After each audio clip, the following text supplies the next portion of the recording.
Good morning, everyone. Thank you very much for joining us on what's in London anyway is a wet and gloomy Thursday. We'll try and brighten your mood, if not your day, weather-wise, with a webinar which we're calling Planning for the New Normal, which Curtin&Co are hosting in conjunction with Jansons Property Developers. My name is Nick Stanton. I'm the Joint Managing Director of Curtin&Co. And what's going to happen is we're going to have a series of short introductory speeches with some PowerPoint slides. After the introductions and presentations, we'll be open for questions, and you can raise any questions while people are speaking by using the questions box at the bottom right of your screen. My colleagues will be collating the questions, and then we'll start fielding them after the panelists have spoken. At the end of the webinar, please just don't close your browser straight away. There is a short survey afterwards for a bit of feedback. If you do have the time and the inclination, we'd be very grateful. The theme of today's webinar is planning for the new normal, which is one of those irritating phrases that we're all going to be using in local government world, because resilience, which was the previous one, seems to have died a death during COVID. The speakers on my screen running from left to right are Councillor Martin Tett, who is the leader of the new Buckinghamshire Unitary Authority, was previously leader of Buckinghamshire County Council, but I think is at pains to say that this is a new Buckinghamshire Council and not Buckinghamshire County Council having taken over a variety of districts. We have Mary Cook, who is a barrister and is with Town Legal LLP, and as a former barrister myself, I will not allow any lawyer jokes during this webinar. Andy Jansons from Jansons Property Developers. Curtin&Co and Jansons are working on a scheme in Oxfordshire at the moment, which Andy may say something about in due course. James Bevis from iTransport, Transport Planning Consultancy. Daniel Lampard from Lichfields Planning Consultancy.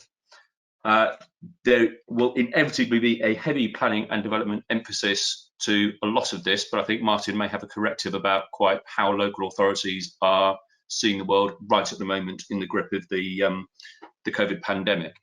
And it's startling, I think, if we just cast our minds back to January at Curtin&Co, we were thinking, well, there's Boris, he's in with a 90-seat majority, that's the Tories in for 10 years. There are local elections coming up in May. We're going to have the London mayoral election. We're going to have elections. There was supposed to be an election in Buckinghamshire for the new unitary authority, and then suddenly, out of the blue, or as Donald Trump would say, out of China, came the coronavirus, the lockdown, and suddenly the world seems very different. We've all learnt the joys of working from home. Zoom and Teams are now the mantra in a way that, I don't know about you, but certainly Curtin&Co previously unheard of and unthought of. And one of the things I think will be interesting is how much to go through today is how much of this is a temporary phenomenon and how much of this is now a paradigm shift in the cliche discussion. How much have we speeded up the decline of the high street? How much have we speeded up telecommuting and working from home? Quite what is the world going to look like as we go forward, and how do we plan for it properly? So it's both about the process of planning and the way that COVID has impacted on that, but also perhaps some of the outcomes that we need to start thinking about as we go forward. That's enough from me. I hope that you find this interesting. I'm going to hand over now to Councillor Martin Tett from Buckinghamshire Unitary.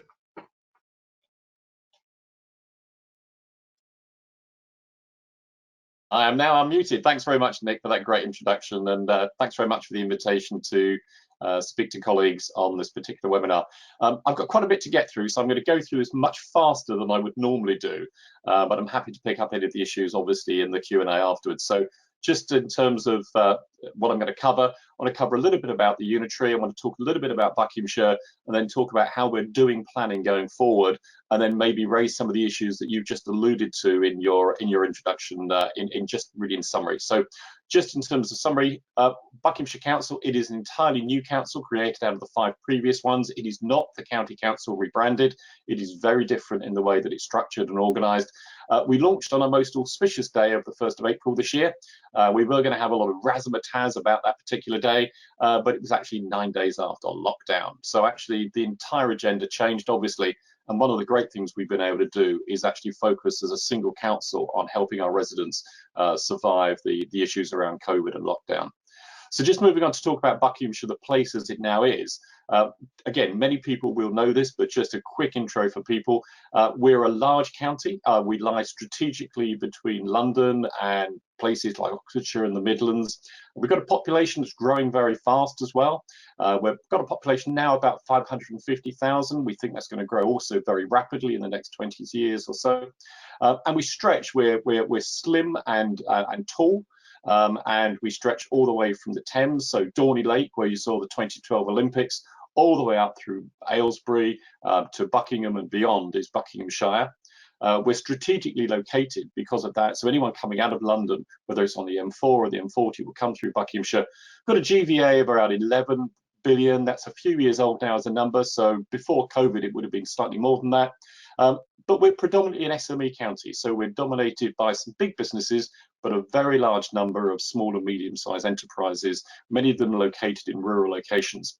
And we've got some big iconic brands. You know, Silverstone will be known to almost everybody watching. It's the home of motor racing, the F1 and so on. But we've also got Pinewood Studios in the south, where almost every James Bond film has been located. And we also have 3 enterprise zones, which are very fast growing around Silverstone and Westcott in particular. If I just move on to the next slide. So what we're seeing in Buckinghamshire, certainly pre-COVID, and I'll really put the caveat, this is pre-COVID, was an enormous amount of potential change coming to the council area. Most people will know of HS2, an enormously overspent money guzzling machine from government. That cuts diagonally through our county from the south east to the northwest. I had to think about that for a second. Running across us, East-West Rail is in the process of being delivered. We have a potential expressway going through the county. Again, just prior to COVID, there was a lot of talk about the Heathrow expansion, although we don't quite know where that's going now, because obviously it failed the court test, and it's in limbo a little bit because of the travel industry, and a lot of other initiatives which are making really quite significant impacts, or potentially significant impacts, on the council area going forward.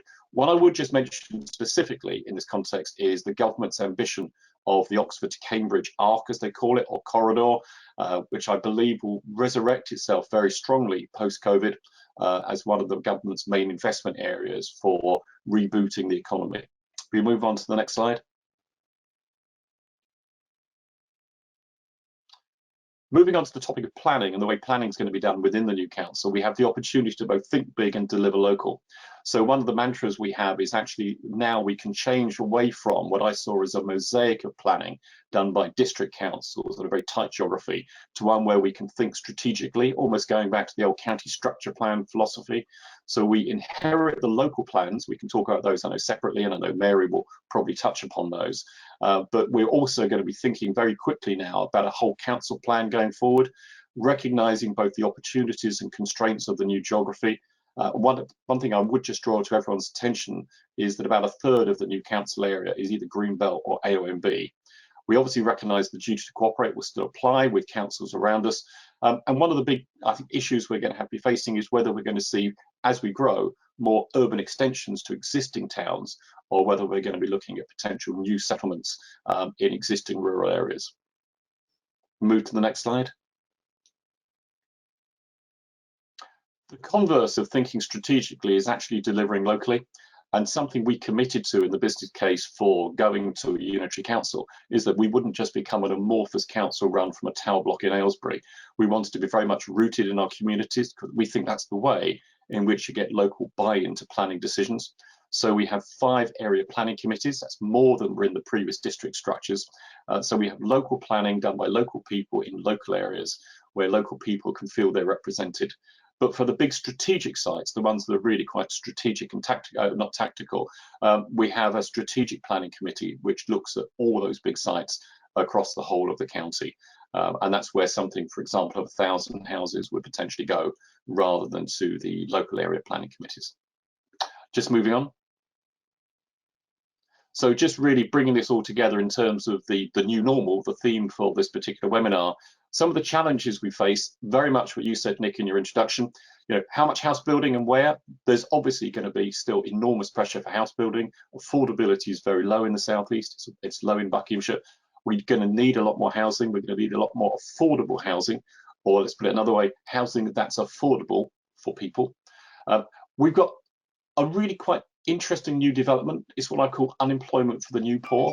We're seeing a lot of redundancies taking place in areas like Heathrow, British Airways, EasyJet at Luton, people who've never experienced unemployment before, who may well have had a continuous well-paid job for 20, maybe 30 years, are now suddenly facing unemployment. These are not people used to this. And how is that going to impact on the economy and on the whole way in which we plan our society? The town centres have been in decline for a long time. Will retail ever bounce back from COVID? I'm not convinced it will in the way that it had been assumed it would do. I think some shops will recover. I think a lot of shops will really struggle to recover. How does one actually account for that going forward in planning? And is there really a new high street? We've seen the Mary Portas work, we've seen the Grimsby reviews talk about reshaping the high streets, you know, based around food and beverage and culture and so on. And is there really a sustainable high street based around those? You know, is that going to really bounce back, particularly with COVID being a major intervention in that sort of philosophy? And also, how much business and commercial property will we ever need going forward? We've all been used to a society organised around business property, where people go to work in an office in a suit and tie. But I'm finding it increasingly difficult to get colleagues of mine back into the office. They've become so used to using Team and Zoom and so on, and it works so well. We've really got to question how much office and commercial space we're going to need going forward, because I think there's going to be a lot less, and actually we're going to find the dependency on fast broadband and so on much greater. Active travel is something people are actively talking about. The government's really big on it. How sustainable is that? I'm a keen cyclist. I do road cycling and mountain biking, but I've got to tell you, you know, it's great to do it in the summer. It's pretty miserable to cycle to work in November, December, January and February. So is it going to be a fad that passes, or is it something that can be really developed in our planning thinking going forward? You know, is it something for the middle class guy in Lycra, or is it something for the commuters to use on a sustainable basis going forward? I think there's mixed views on that. Climate change was the big issue, certainly for, you know, the middle class, quite frankly, prior to the COVID crisis. What I'm seeing now is a bit of polarization. A lot of people now are much more focused on the economy, how we help that bounce back, how they keep a job, quite frankly, when furlough comes off. And is climate change going to have the same impact on thinking that it did prior to lockdown? And is commuting dead? I mean, again, you come back to the fact that a lot of the suburbs, particularly in the south of the county, are dependent on commuting into London. But actually, those trains at the moment, they're almost empty. If people are working from home more with Zoom and Teams and so on, what is going to be the pattern of development going forward? Is commuting going to be what it was with those crowded trains in the morning? And my last comment really is, government has just about doubled the national debt in the last few weeks. I mean, it's the most incredible amount of expenditure it's possible to imagine that this government has done. And almost every organisation is there with another begging bowl for another dollop of money at the moment. You know, how sustainable is that? And what's the long-term impact on the affordability of infrastructure that's going to be needed for planning going forward? So I think there's some really big issues there. And if we just come to the very last slide, I mean, from my point of view, planning now has the opportunity to start shaping that future. There's a lot of issues there. Anyone who tells you they know the answer to all of those questions, quite frankly, is selling you snake oil, because nobody knows. But what we can start to do is to actually shape some of those things ourselves and help make that future rather than just being driven by it. Nick, thanks very much. Martin, thank you. I wrote down Buckinghamshire was slim and tall, and how true that is of so many of us. There was there was an awful lot of food for thought there. If you do have questions, please do type them in the bottom right hand corner of your box. I'm handing over now to our co-organiser, Andy Jansons from Jansons Property, who will start off with the developer's view of life in 2020.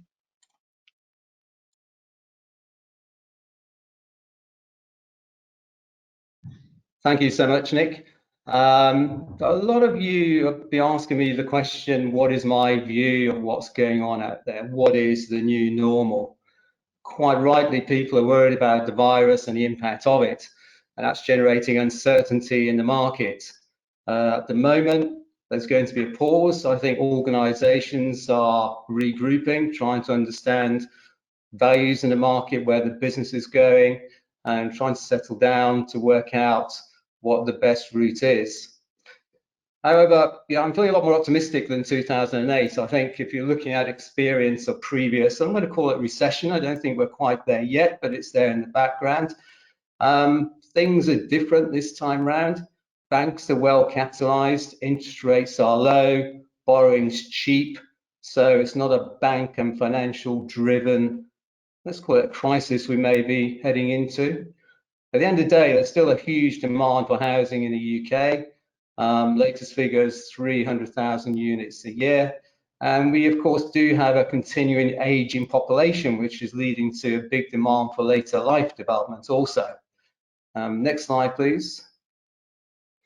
So with the lockdown, how have we adapted? What's the new normal? Certainly from our point of view as developers, we found actually in terms of existing projects, we were able to get a lot done digitally, i.e. virtually, much as we are now. So we're able to have team meetings, pulling consultants on board. So with regard to a number of our potential planning applications going forward, we're able to get most of them to the point where we were getting very close to submitting applications. And working with Curtin&Co, the last hurdle really was public exhibitions, which with Curtin&Co we managed to put together and take forward on an online basis. So with Curtin&Co and our scheme in West Aynsham in Oxfordshire, we replicated the traditional face-to-face exhibition by putting it online. Residents were able to ask questions, provide feedback, and we record the exhibition and uploaded it for people that didn't get a chance to see it at the time. Next slide, please. So some key headlines we took away from our virtual exhibition. Project websites was viewed by hundreds of residents. I think actually we got better engagement than we would have done physically. Newsletter went out to all the residents in the village, inviting them to attend. 110 people registered, they're interested in attending. 95 joined and watched the webinar online. We had an 86% attendance rate. 45 completed the feedback forms. 182 questions were asked. And those that didn't have access to the internet were able to follow up afterwards. So for me, I think it did take away a bit of the personality. And is the new normal going to be these online digital exhibitions? Well, I think it's probably going to be a combination, actually, because I think we've got better engagement, but at the end of the day, it's nothing like keeping it personal, having the ability to speak to people face to face and debate issues, actually.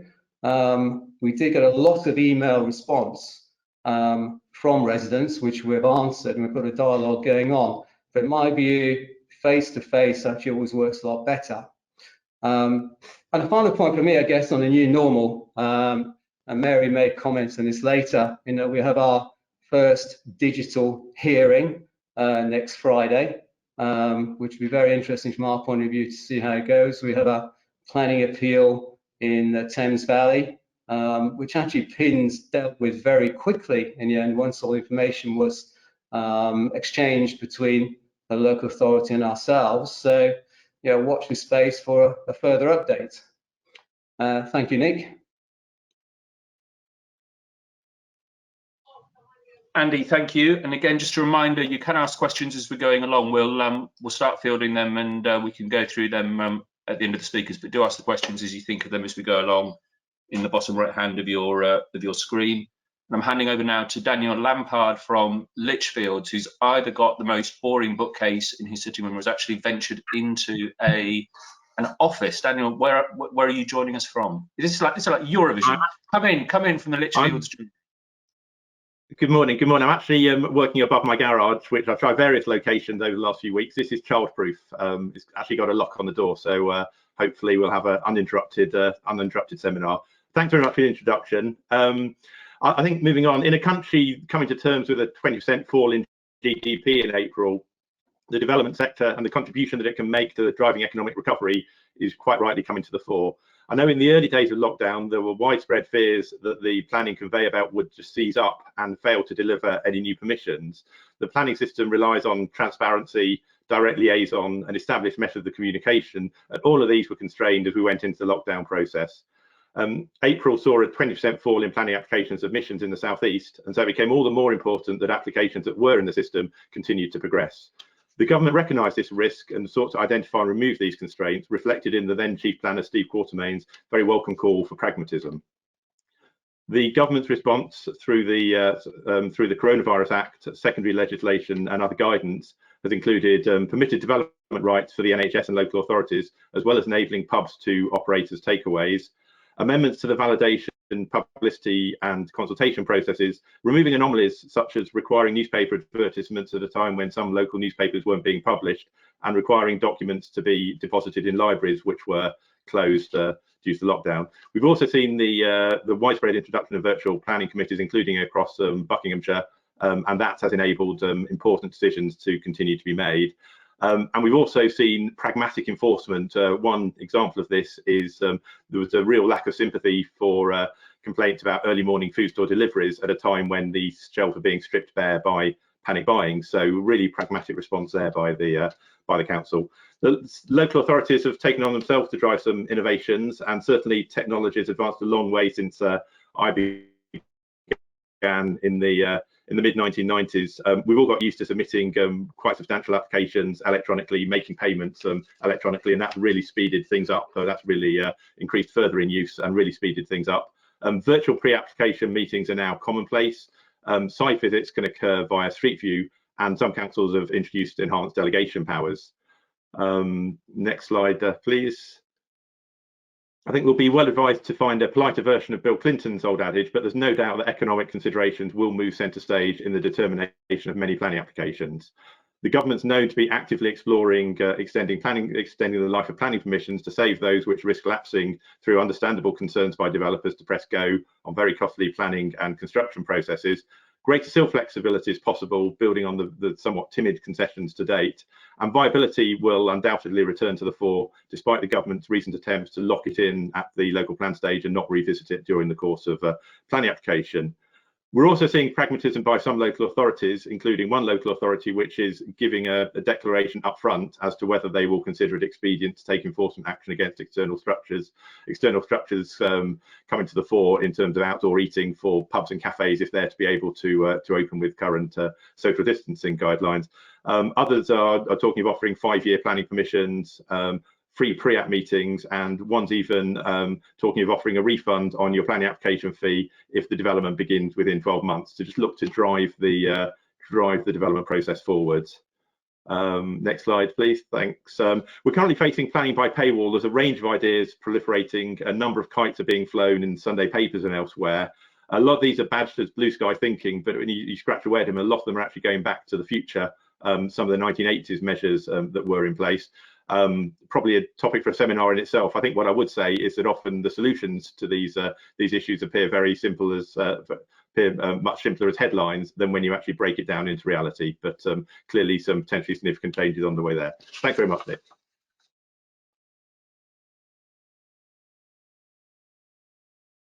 Daniel, thank you. And I'm noting for the record, it's 24 minutes before we hit Dominic Cummings in this presentation, which tells me something. I'm going to start keeping a chart of these.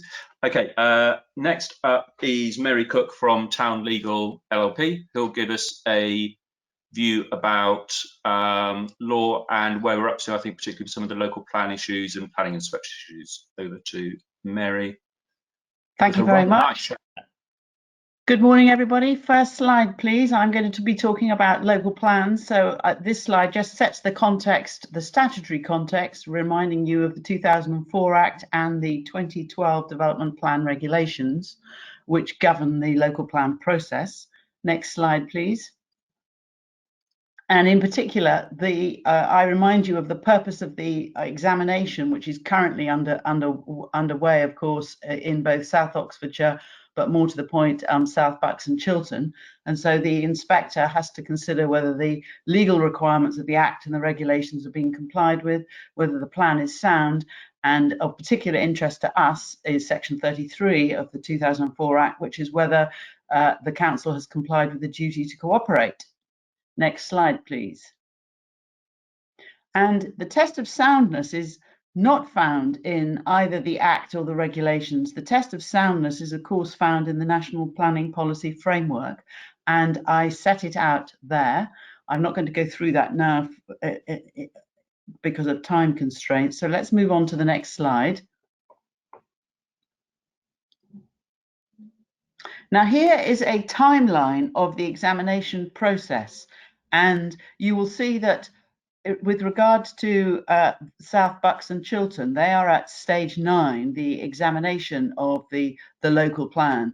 And of course, were that to come to naught, as it were, and were Martin to plan with his new Buckingham Council, he would be going back, as it were, to stage 1 in the context of that timeline.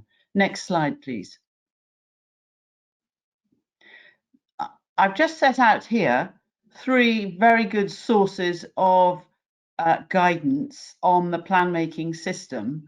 And in particular, I recommend the procedural guide for local plan examinations that actually PINs produce, because that's a source of a very good source of material. And it's interesting sometimes how you may find that a local plan examination inspector doesn't always follow all of those all of that guidance, and it's useful to know. Next slide, please. This is really what I want to talk about, the currently failed local plans, and in particular, I'm going to just focus in, because we have Martin with us, on the Chiltern and South Bucks local district plan, which, as you will all know, at the moment, the examination is suspended because of a letter written at the beginning of May by the examination inspectors, who indicated that they did not believe that the council had demonstrated compliance with the duty to cooperate. And you will perhaps recall that the source of that concern is Slough Borough Council and the strategic planning issue, which the local plan inspector felt was obvious to the council right from the consultation response that Slough put into the matters and issues option paper.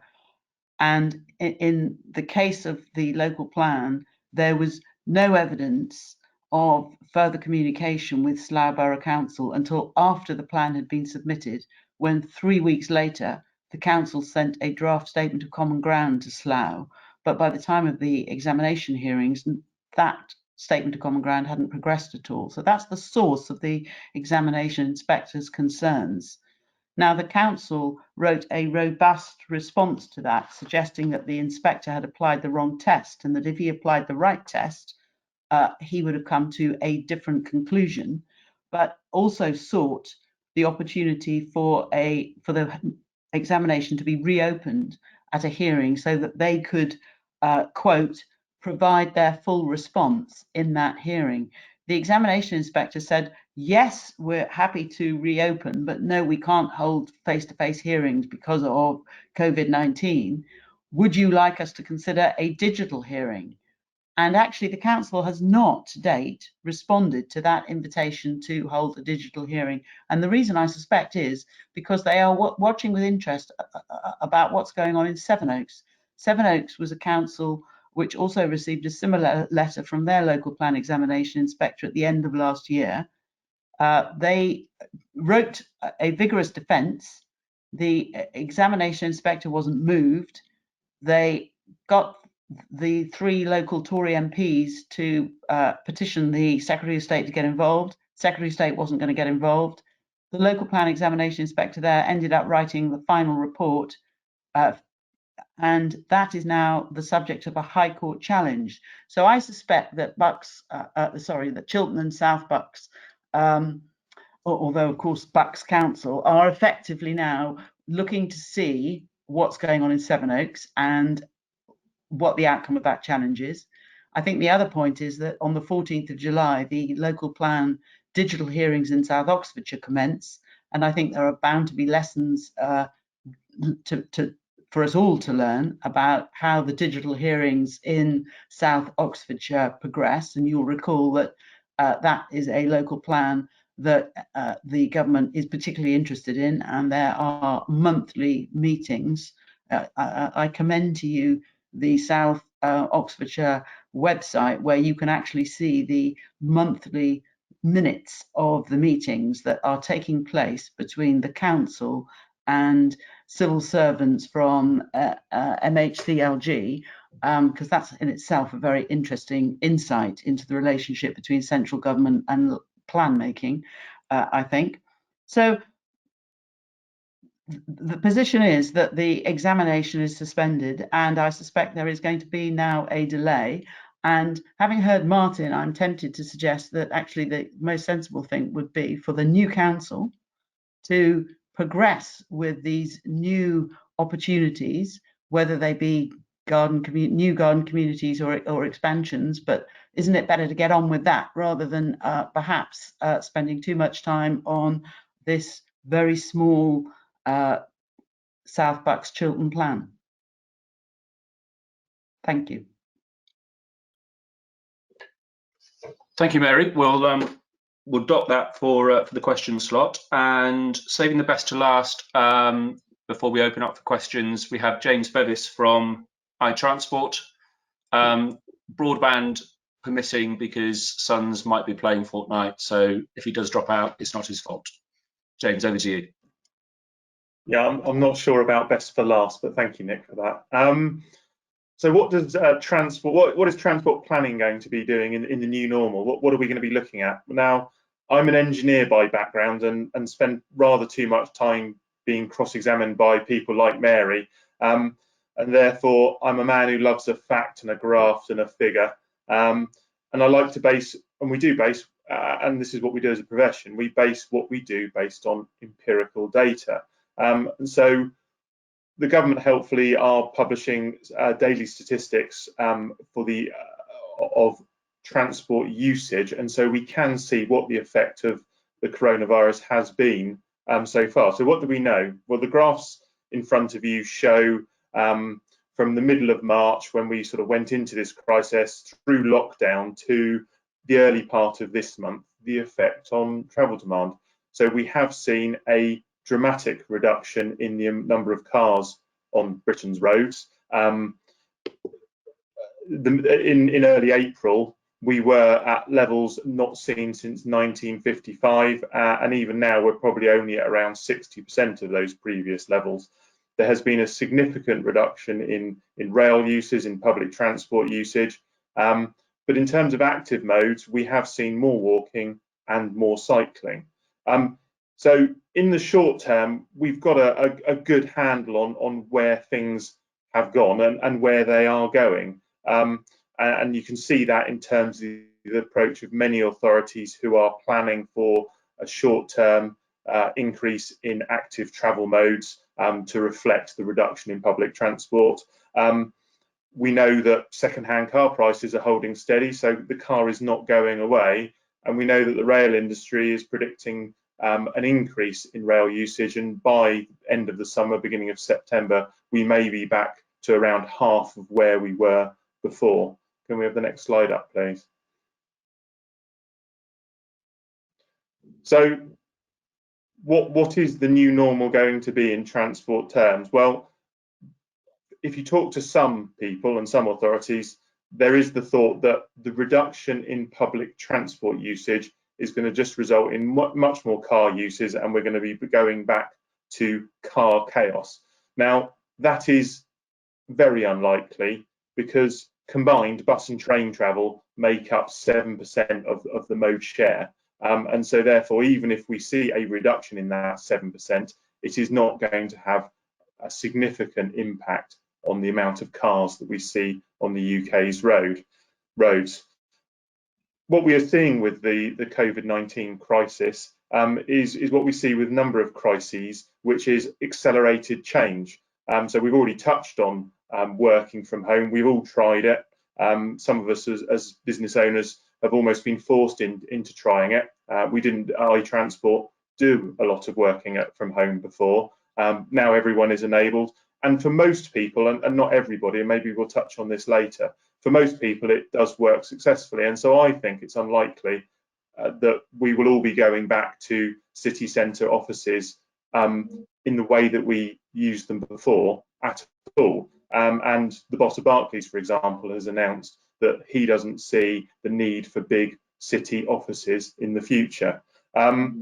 We've all trialled Zoom, we've all trialled Teams and all these other bits of software. And I think talking before, the people on the panel here probably hadn't even used or heard of Teams and things like that before we got to the beginning of March or the middle of March, the beginning of April. But it's now something that we are relatively comfortable with, subject to season 3 of Fortnite coming out yesterday and just wiping out the bandwidth in the Bevis household. We're seeing more cycling as well. And if you'd invested in Halfords before the crisis, then your share value would have gone up by 80%. We don't know what the effect of a public health recession will be because we haven't really had one before, or certainly not one in recent times. But we do know from 2008 that it took 12 years for traffic levels to return to pre-2008 levels. So that was the effect of the economic crash then. So if we can bring up the next slide. So we must carry on. We simply can't wait to see what the effect of COVID-19 is on travel demands and traffic patterns before we start doing transport assessments to support planning applications. If we'd done that in 2008, we'd only now be restarting the planning industry, and can clearly, in the face of a housing crisis, leading economic recovery, and for us serving our clients, that we must carry on. In the short term, there's a real danger of, if we base our work on historic trip rates and historic traffic flow data, we are simply going to be overestimating traffic impacts, and we're going to be where we were before, which is really the predict and provide approach to transport planning. We'll need pragmatism from local highway authorities in terms of our work going forward, and sensible views need to be taken on what the effects are going to be, and I suspect sensitivity testing around reduced trip rates and around reduced traffic volumes. We certainly need updated traffic flow forecasts from the DFT, which historically have always overestimated the amount of traffic growth that we're going to see. And in terms of pragmatism, I must say a big thank you to West Sussex, who I've dealt with over the last couple of days, and we've agreed a methodology for doing traffic surveys for an affordable housing scheme that we're doing down in Storrington, where we've agreed an approach to do surveys at the junctions and use local permanent count data, which West Sussex hold, to effectively factor up the traffic flows to give us a reasonable picture of what the traffic impacts are going to be. The accelerated change in terms of walking and cycling should mean that we will see greater levels of walking and cycling. And what I'd hope is that, whereas perhaps before we were very much focused on the infrastructure delivery from new development being on new road infrastructure and new highways, there will be much greater focus on walking and cycling. It's enshrined with within the NPPF, but it is something that needs greater focus. And I think whilst this crisis has been dreadful, and we mustn't forget, the effect of thousands of people dying has had, there are opportunities for development, whether that's to unlock sites that have previously been constrained because of traffic constraints of the local highway network. It will enable us to increase development quantum, whether that's through car-free development or just overcoming some of those highways constraints. But it also may provide the opportunity to renegotiate Section 106 packages, and that's something we saw after 2008. As we go forward, there will be the ability to demonstrate empirically what the effects of on traffic demand have been, and with some Section 106 agreements which are very onerous, very traffic heavy, there should be the opportunity to renegotiate. So that's it from me. James and everyone, thank you very much indeed. And I should say that all these slides will be available at the end of the presentation, so you will have a chance to refresh and digest and share with colleagues. We've been getting a range of questions in. I'm going to try and order them and back them to who I think is the most suitable person to begin answering, and then other panel people, please wave if you've got something to add. But I think, Martin, you won't be surprised that questions about what is happening about local plan in Buckinghamshire, particularly I think from Paul McCann of Cllr and from Robert Love. So give us a Curtin&Co Jansons Property exclusive. Have you had an opportunity yet to think about whether you're going to do a new unitary local plan, or what to do with the South Bucks Chiltern local plan, or is it still early doors and too soon to say? Well, you'll be surprised to hear that I'm not going to give you an exclusive on, and Mary will be very disappointed, I know, on that. I mean, at the moment, as Mary said, we're strongly contesting the view from PINS about duty to cooperate on the South Bucks local plan.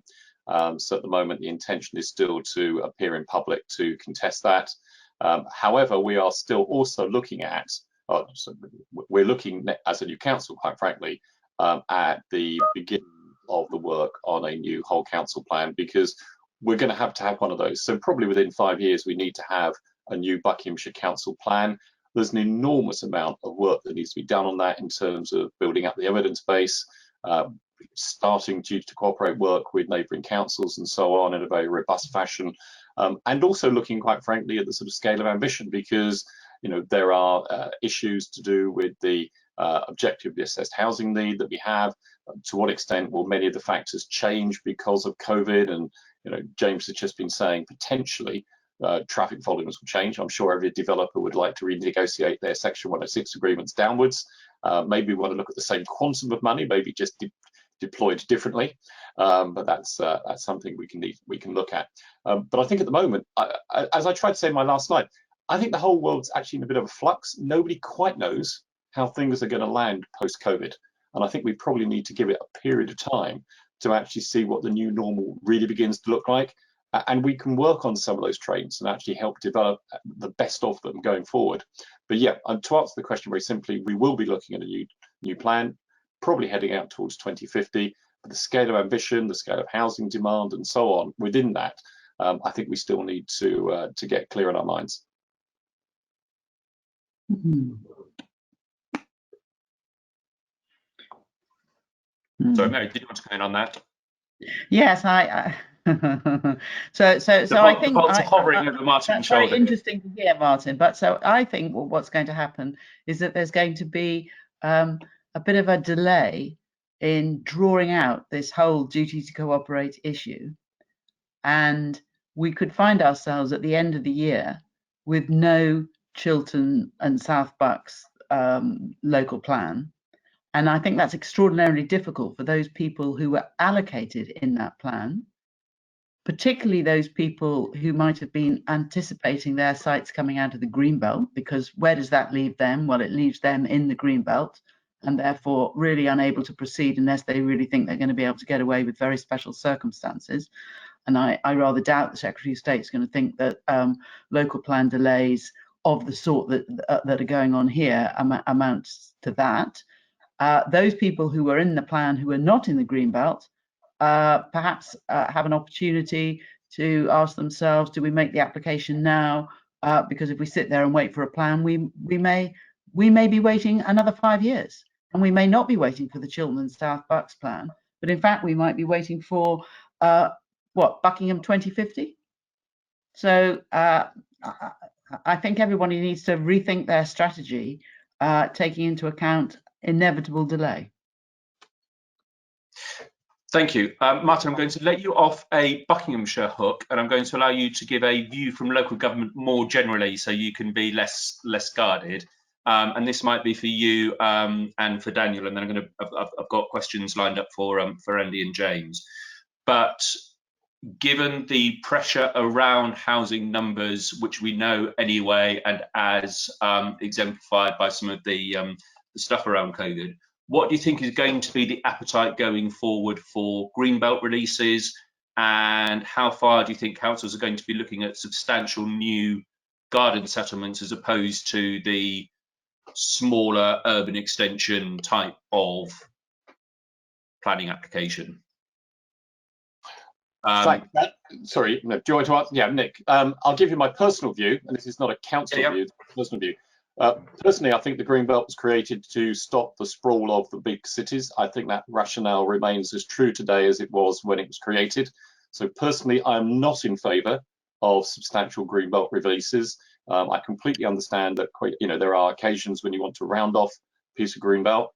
There are also occasions when you need to release Greenbelt. For example, Pinewood Studios was an area where substantial Greenbelt was released, but that actually is a terrific economic gain to the Buckinghamshire area. So I think you can look at it on an exception basis, but as a general principle, I think the rationale for the Greenbelt remains as true today as when it was created.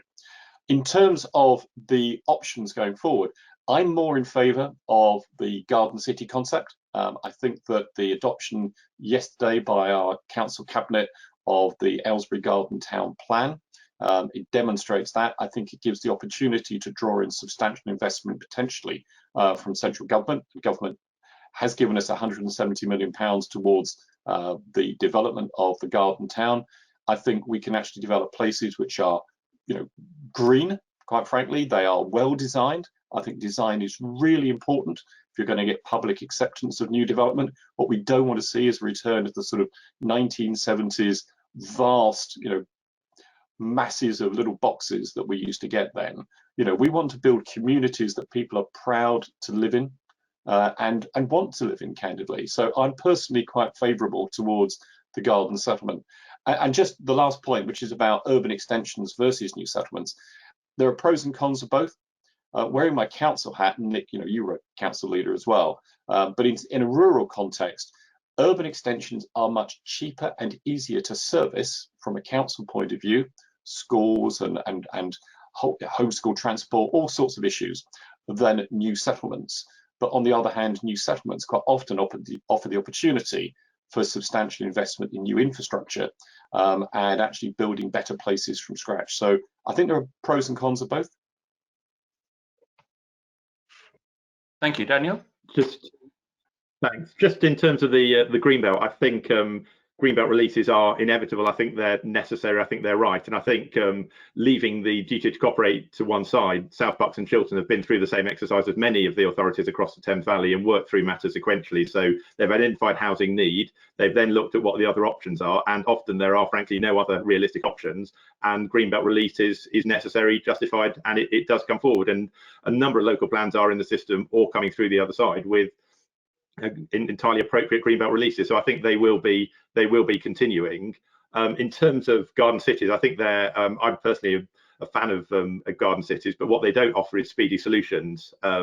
They're often from inception to delivery, it can be 5-10 year period longer going forward. I think when they get motoring, they're very good at delivering. But I think local authorities that have put a lot of eggs in the garden city baskets have come unstuck, and certainly garden cities I think recently have been proved to be not local plan friendly if you look at the North Essex experience. So I think you need a combination of things, and I think Greenbelt release in the right locations is very much part of that.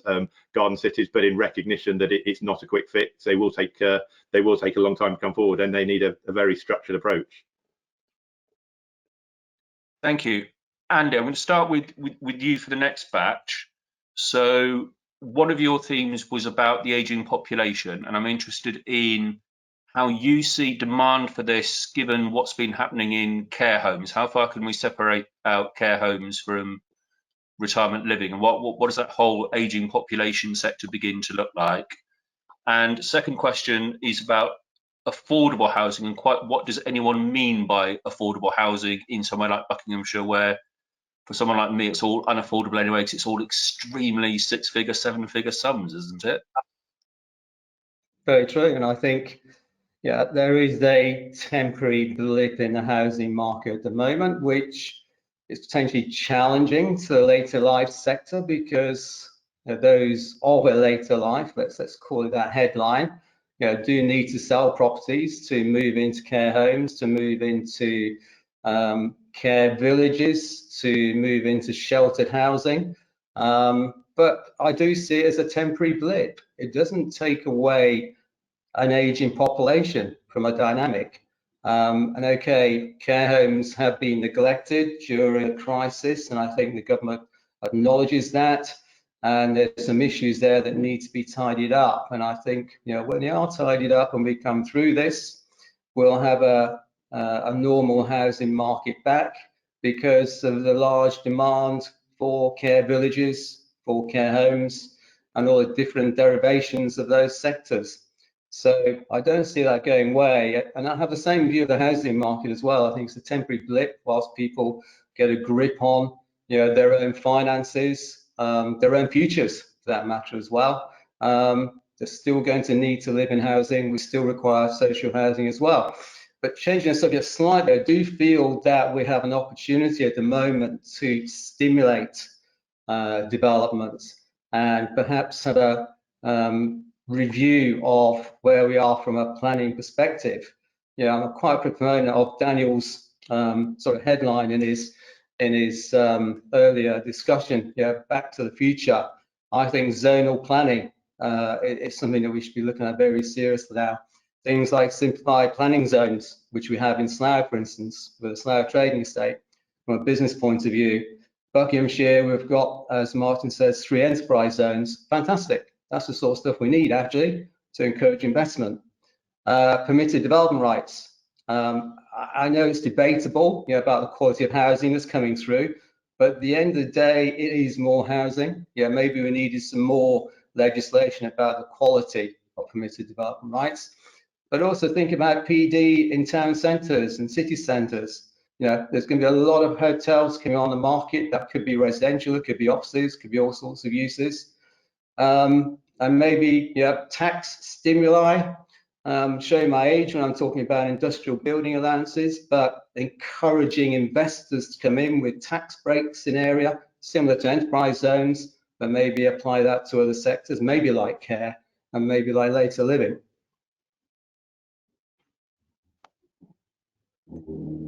Thank you. Martin, what do you mean by affordability? You mentioned affordable housing from a Buckinghamshire point of view.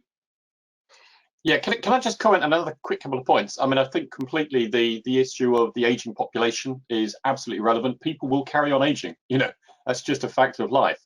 And we need to move away from the idea that older people go into a care home, because quite frankly, most people would rather stay in their own homes or some form of adapted living. So I think we need to think about the whole social care agenda much more broadly than just what are effectively private businesses, which are, historic care homes. So I think the way in which we cater for the accommodation needs of our aging population needs a lot of thinking about, and it shouldn't just be dumping an elderly parent into a care home, which has become too prevalent, candidly. When you talk about affordability, I think that's also a really interesting point, because the definition of affordable housing has become a bit blurred. There are government definitions in terms of market rent, affordable rents, and so on. What to me really matters is it affordable to people on an average salary? And it's quite obvious that for much of the housing in the home counties, quite frankly, it's not, unless it's very poor quality housing, a real doer-upper. And we need to make sure that developers, when they're bringing forward schemes, do actually provide a really substantial proportion of that development which is affordable to normal people. And I know developers don't want to do that because that can reduce their profit margins. I completely understand that. But unfortunately, that's part of the social responsibility I believe developers have to have in terms of creating a balanced society. So, for me, it's about affordability for people, not affordable housing in the government definitions. Thank you. That's interesting. James, a couple of questions for you. You were saying that you were managing to get some sensible conversations with some authorities, and I think you gave us a couple of examples where your traffic studies at the moment would be absurdly low, but you were being allowed to use historic data. Is that something that we need more robustness about going forward? And a question which I will read from Ian Campbell. Transport for New Homes have issued a new report which says that walking and cycling in new settlements is often overlooked. Does Southwark, Slough, Windsor and Maidenhead need a local transport plan, first of all, before delving back into the local plan issues? Well, I'll try and deal with both of those. Yeah, I mean, I think we can't simply just sit here and wait till next June or next May, when next neutral month, before we can start doing traffic surveys again, because that's going to just completely stall the planning process. A number of authorities and TfL are pragmatic and helpful as well. Have said, you know, talk to us sensibly about how you're gonna do your work. And so, whilst there is a danger that, you know, doing traffic counts and then grossing them up based on historic data is just going to show previous levels, it is a reasonable and sensible and pragmatic approach. The thing that concerns me more is what I've heard from some highway authorities, and I won't mention these, is that, and it's a reversion to this. You know, I started with, you know, things should be based on empirical data. The trouble with engineers is if we can't base it on empirical data, we go worst case. We have to do a robust assessment, which is overestimates things. And we can probably all remember back in the day when we used 85th percentile trip rates to do our traffic impact work. And the trouble with that is that you end up overestimating traffic impacts. You end up over providing for the car, and you end up, it's a self-fulfilling prophecy. You actually encourage people to drive, and it's very similar to the way that engineers apply design guidance. You know, there is a rush to apply the design manual for roads and bridges. We're designing our roads, which is all about cars rather than thinking about walking and cycling. And I think in terms of walking and cycling, and this goes to a number of authorities, what it would help would be to have a plan. And having done a few EIP processes recently for local plans, there is a vast amount of focus on traffic impacts and how it's going to work and how the road network's going to work and what are the junction improvements and what highway infrastructure we're going to get. And then there is normally a very slim document and a very small amount of thought given to what that means in terms of the walking and cycling and public transport networks. And so, no, there is the need for highway authorities to think less about highways and more about active modes and public transport. Thank you, James. Next question is perhaps to start with you, Andy, and it comes from another Andy. Sorry, just bear with me. My iPad froze. It comes from Andy Barton at Mercy and Development, who says, the experience of working from home since lockdown has made me realise how important working with colleagues in a physical environment actually is. So shout out to the working environment at Mercy and Developments. There, we're Curtin&Co are very happy, or being in our own separate cubicles, actually. Digital methods of working from home clearly has a place in a business organisation of the future, but it's not the complete answer. I think we'll want better quality business space, perhaps smaller and more flexible to facilitate the new normal, with a more accepted balance of working from home in the office environment. I think this is a discussion that's beginning to emerge, is perhaps the days of the big city centre offices maybe less commercially viable right at the moment, but what is the sort of Regus office, shared, flexible, workspacey, WeWorky type thing offer, and how do you roll that out to places other than town centres and city centres? Are you beginning to think about this, Andy, in your Yes, we are. I think looking at it from our own business perspective, I alluded earlier, digitally works to a certain extent, actually. Yeah, working with consultants, some of you are on the webinar now, you can get all the work done physically because you're at home, it's quiet, you can get reports done, you can analyse things, but having the interaction with your colleagues digitally is hard. We've found out fairly recently in terms of actually new business, actually. Never mind the networking side of a new business, which we all need. But actually, when it comes down to crunching a transaction, we've had a couple of situations lately where where we're trying to buy new opportunities, where the vendors say, well, actually, we need to meet physically, because it's hard to negotiate a situation virtually. At the end of the day, you don't get the feeling, you don't get the mannerisms, so on and so forth. So, okay, we may have a change going forward in terms of office space, but you're still going to need the personal contact at the end of the day, somewhere down the line. And what does that mean for offices? Well, I think the serviced office centre has a big challenge, because it's all about cramming people into small spaces. Serviced offices are a head count, actually, going forward. It's hot desking. And I think one has to consider people's feelings here. Do you want to sit on a desk that somebody else has sat at? Do you want to clean it every time you come in? Are you expecting somebody else to do that? Are you happy somebody else is doing that? So serviced offices have a massive challenge going forward. How's it going to affect offices? Yeah, I mean, it's quite interesting. There's a little headline today by Westfield, who own big shopping centres. You've got Shepherd's Bush, you've got Stratford. The retail environment's changing. House of Fraser moved out, Debenhams are closing. The interesting thing there is that they're converting their House of Fraser into co-working.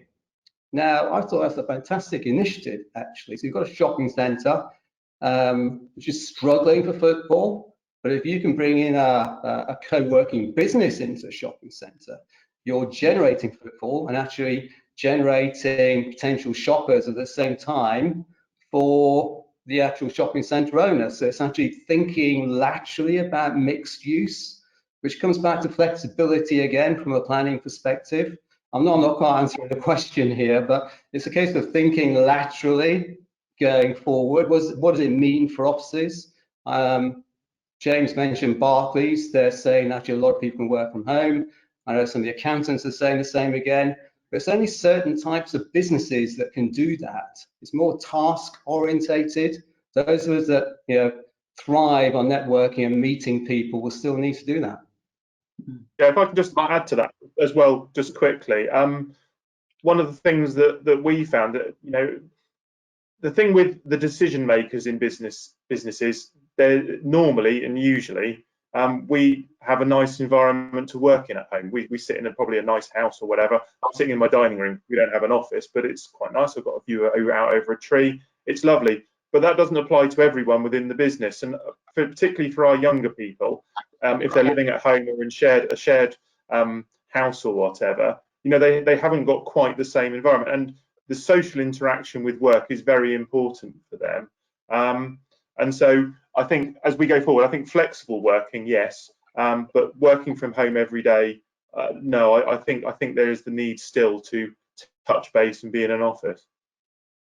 Nick, can I come in as well, just very briefly on that, because it's something I've been doing quite a bit of thinking about in the last sort of 13 weeks because of the way we've had to work.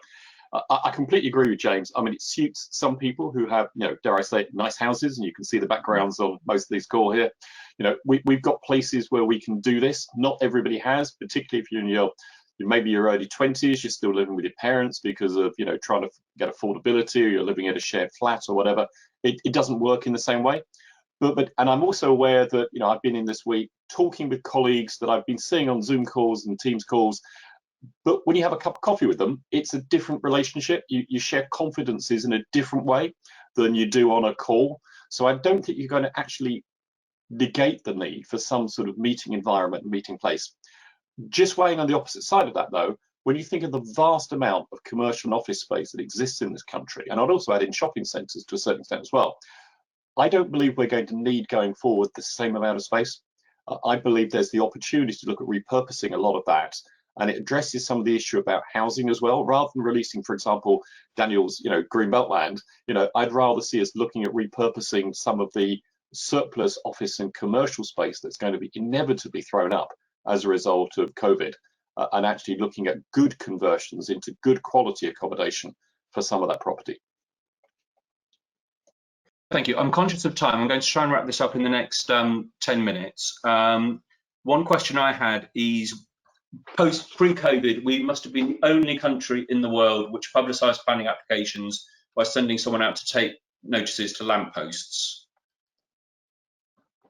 How many of the new working practices do you think will and are desirable to survive post-COVID? Do you think we can abolish the rule forever of taping notices to lampposts because we can actually just put it on social media? And Martin, local government, in my experience, as an institution, is quite small conservative, and I imagine members were quite resistant initially to the idea of doing virtual meetings and so on. But actually, do you think some of these things might survive, or will there be a gathering rush to get back to smoke-filled committee, well, not smoke-filled committee rooms anymore, but town hall committee rooms as soon as possible? Smoke-filled committee room. Dating yourself there, Nick, I've got to tell you. And there's nothing wrong with conservative councils either. I just thought I'd put that in. The issue of changes in working practices in planning terms, I think, is a good one. I'm not as averse to the sort of let's tape something to a lamppost as you are in the way that you say that. It's great for us. We're all sitting on a computer system here. You've got to remember there's still a substantial proportion of this population, particularly the older section of the population, who are not conversant with things like Teams and Zoom and so on. And you have to make sure that things like information on planning applications are accessible to a large portion of the population, and you're not basically socially excluding people because they're not young and they're not technically literate. So I'm not in favour of that. What I do think will just die a death, quite frankly, is the idea of advertising planning applications in local papers. The reality is nobody reads them anymore. I mean, I'm really sad to say that. You know, I wish they did, but they don't. So the idea that, you know, you've got to have a little sort of box somewhere in the back of a local newspaper that nobody ever reads is just ridiculous. It costs a lot of money. It's a slow bureaucratic process. There are much better ways these days of publicising things. So yeah, I think the process needs to be looked at. But I do think, you know, you have to maintain a system that is transparent and accessible, and not just those of us who are relatively affluent and relatively technically literate. I think I would agree with that. I think many people are very happy dealing with the internet. Certainly my parents in their late 70s have learnt to Zoom at a late age in response to this, but there are always those who as you say, don't have access to that, don't pick it up in that way. And just a little anecdote, I work in planning. I regard myself as reasonably IT literate. I think my colleagues would disagree, but I went for a walk yesterday evening and saw that my neighbour next door but one had a planning application. It was taped to the lamppost. He's got a planning application in for an extension. Even though I work in this field, completely missed that. I needed to see it there. So I think there will always be examples where old school methods need to stay in place. Zoom committees are an interesting one. I think they may be slightly more efficient from what I've seen. There may be slightly less a temptation to play to the gallery if you have a number of local residents there. But I'm interested, Martin, if you've had any direct experience of the planning side. I think they've been absolutely vitally important to keep matters going, and I think they've been a fairly robust and fairly efficient way of making decisions. But I'm not sure, Martin, if you've that's a Buckingham experience. Yeah. Sorry, I'll just dive in very quickly on that. We've been standing up our planning committees, as you know. I'm sure you guys have been following this over the last few weeks. My experience, well, the feedback I'm getting in terms of the way they're working is they're very efficient at the moment. They're doing a good job. That's the same as our scrutiny select committees. They seem to be working really effectively as well. The issue that I think does need addressing is things like what would normally be site visits on more controversial applications, where people literally go out and they walk the site and they see it physically and they get a much better impression of it. You could obviously have sort of, you know, video pictures and whatever, but it's not quite the same. So that's the issue for me that isn't quite in place yet. Mary, you're a member of a profession that still wears horsehair wigs. Do you have anything to say about 21st century technology? I think that we will take the best of the technology. I do not believe that we will ever go back to where we were. I'm not sure we talk about a post-COVID world, but I think there will always be an anxiety that something like this will come back again. And I think we'll all have to learn to live with that anxiety, and we will all tailor our working and living practices accordingly. I particularly think this has been hard on the youngsters, and I think the spatial standards of flats is something that may need to be revisited, because if we want to be more robust in the future, we need to make sure that every household has the opportunity of being able to work from home, whether that's a child needing to work from school from home, whether that's somebody at college being able to do their college studies from home, or whether that's a young person working. So I think that's something that will be looked at. I think we've all come to value our open space a lot more. And I think one of the terrible things about PD office to resi is that many of those establishments have no access to open space. So I really do think actually that the government's got to stop the PD of offices to resi where there's no access to open space. I think that's absolutely absurd. And I think that actually some of these shopping centres, it could indeed be repurposed. I think co-living, co-working, these are new areas for us. And I think it all shows that the use classes order is so dated. I mean, the use classes order is based on noxious substances. It's based on the idea that you cannot have some uses in close proximity to others. I think all of that needs to completely go, and it needs to be revisited. And we constantly tinker with these wretched alterations to PD rights, whereas we need to be a bit more radical. Get rid of the use classes order. Thank you. I'm going to ask people to wrap up now. If you are leaving the webinar, then please don't just close your browser. There is an opportunity to fill in a quick feedback form on your way out. Should we go back through the same order? So we'll start with Martin, and perhaps you might also want to pick up the issue that was emerging there about highways authorities, not just thinking about roads and cars, but other forms of transport too. Yeah, well, first of all, just thanks very much for the opportunity to participate in this. I think it's been, quite stimulating, actually, some of the ideas coming through. I'm very keen that we do look at sustainable travel, and the term active travel is used now rather than sustainable because it excludes public transport, at least temporarily. With respect to James, I've got a road bike out the back that I use regularly. I've got 2 mountain bikes. I do cycle a lot. I walk a lot. As I said earlier on, it's great in the summer. It's pretty miserable in December, January, and February, I've got to tell you. So I think sustainable transport is very good if you live in a town or a big town or a city. It's pretty miserable if you're cycling long distances to get to work down little country lanes. So, I'm not a complete convert to active travel as the substitute for car travel. I'm just not sold on that yet. But I understand where James is coming from on that. In other terms, I agree with Mary. I think the idea of the conversion of commercial to resi and the way that it's been done recently is not right. I think that some of the standards I've seen on some of the premises are appalling, quite frankly. Little boxes, some of them almost without windows, no access to decent space. I think the conversion is a good idea in concept, but I do think the standards need to be radically changed to make sure that they are much better. Because if we are going to see a surplus of commercial and office accommodation and the opportunity to convert it to residential, we need to make sure that it's of a really good standard and not little shoeboxes, candidly. And lastly, a riposte again to Daniel. I am a strong defender of the Green Belt. I do not believe that the Green Belt was created to be a strategic land supply for developers.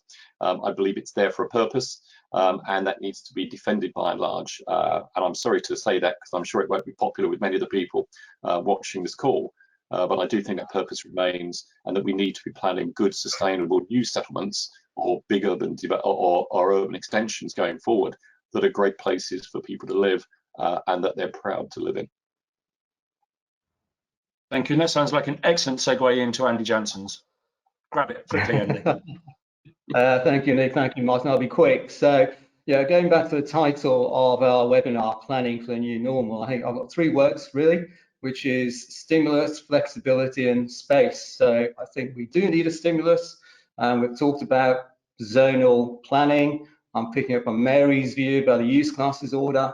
Don't know how far that goes back. I'm sure Mary can tell us, but we're in a modern world now where uses integrate. Actually, you need the flexibility, and that's where my point of flexibility is. We need flexibility of uses. But bringing in Martin's point, certainly from a residential point of view, we need standards in flexibility from a residential perspective. But hotels, student, residential, they all intermingle. And with the challenge we have in town and city centres at the moment, with the retail sector, we need to get people back into town centres and encourage people back in to create footfall, to create demand from businesses then to follow again and repurpose retail, make them destinations. And then again, Mary's comments about space, I would echo that. And space, I think we've all learned now, space, personal space actually is now quite important, more important. So personal space in a business environment. We talked about serviced offices. We want more space around us. We want to control our own space. But then also personal space when we go out. You know, we need some common areas. We need some grassed areas. City centres and urban environments need to have an experience for people. I do feel so sorry for people who are cooped up in, you know, multi-storey flatted schemes where they can't get out and have convenient space to go to. So 3 words for me: stimulus, flexibility, and space. Nick. Thank you.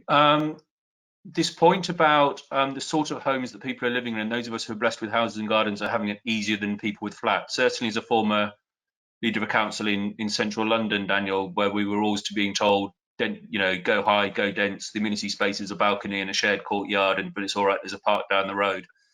Those suddenly don't quite seem so good anymore. And is there going to be more of a push, do you think, to sprawl out and low rather than up and tall? And how does that impact on your greenbelt argument?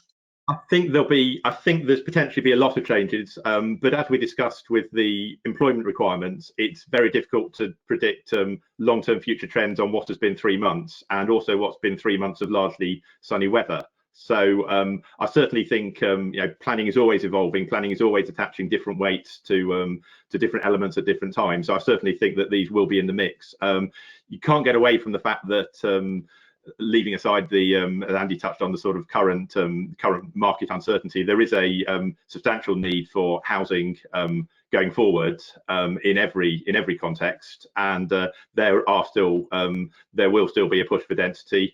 Very briefly, just returning to the Greenbelt, I think it's not a monochrome issue. I think the vast majority of Greenbelt is recognised as necessary and staying, and I think what planning has to do is mediate between these needs for housing, these needs for economic development, and the fact that some Greenbelt land possibly isn't meeting its purposes, so that it's not an all-out attack on the Greenbelt. I think it is continuing the process that we've faced of taking very measured judgments based on evidence as to what need is and what should be released. I think just three trends very quickly.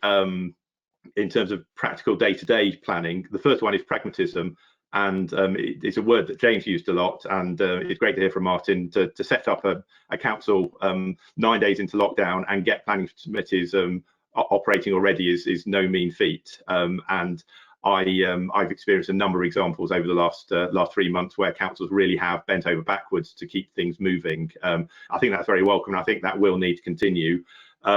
Second one, is I think at any time there's always material considerations always stack up for planning applications, and I really think the economic benefits will, as I touched on earlier, will come to the fore. I think your phrase, Martin, the new poor is excellent.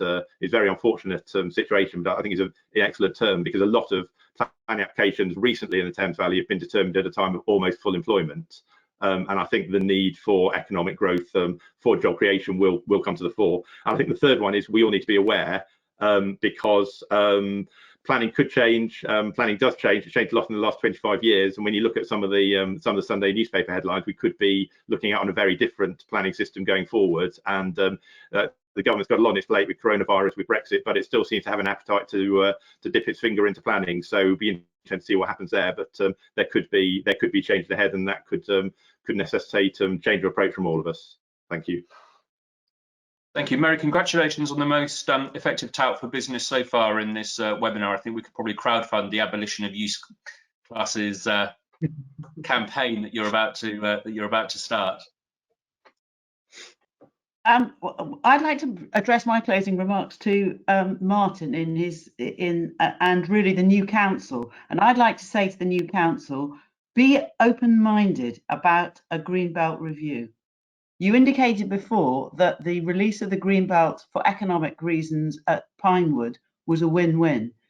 Don't imagine that there won't be wins from releasing some parts of the Greenbelt to housing, because housing is just as important as jobs in terms of economic development. Secondly, if you're going to look at urban extensions versus new communities, be bold, but learn the lessons which I think you can take from Essex, which is that if your new community is dependent upon significant new road infrastructure, beware, because the ones that have failed have been the really big ones which have relied on infrastructure which they've been unable to guarantee at the time of plan making. So do not fall into that trap. And if you're looking at urban extensions and you don't want more suburbia, maybe you should be starting by looking at the master plans and trying to remaster plan some of your towns so as to grow some of your towns from inside and get your towns closer to your urban extensions. So I think master planning, if you're into looking at the urban extension, is really important. So good luck with your new plan, and obviously your starting point has got to be the duty to cooperate with your new neighbours. Otherwise, you're going to fall into the same trap that South Bucks and Chiltern have fallen into. Thank you. And James. Yeah, just finally, I'm a keen cyclist as well, so responding to Martin's comment about that. The old adage I've always worked to is it's not the wrong weather for cycling, it's just the wrong clothing.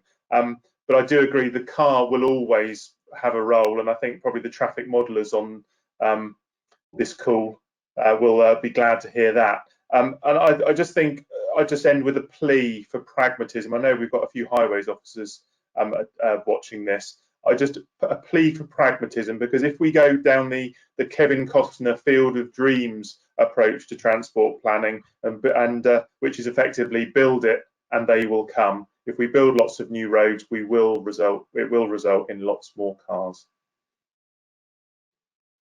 Thank you all very much indeed. Thank you all very much, invisible attendees on the webinar. I'm sorry if you asked a question we didn't get a chance to answer, but I did take as many as I felt we could. Thank you very much for this. We are always interested in talking with you about how we can help on any planning applications or promotions that you may be doing. And I'm sure you'll also take note of the various other professional expertise on offer on this call. Martin, thank you very much indeed for being so candid with us and for taking time out, because I know that right at the moment council leaders have an awful lot on their plates, whether it's school reopenings, public health, looking after care homes or whatever. So that's really appreciated from all of us. Can I just say thank you for the opportunity as well? And it's been great to meet the other panelists, and I've really enjoyed the session. Thank you. Thank you. And I think, Martin, you will find that there are people in the industry who really do want to help and think that they do have things that will bring benefit to you and communities. Thank you very much indeed for attending this webinar. We'll sign off now, but on your way out, rather than just close the browser immediately, I think there is a feedback form you can fill in on the way out if you would take the time and trouble. Thank you very much, everyone.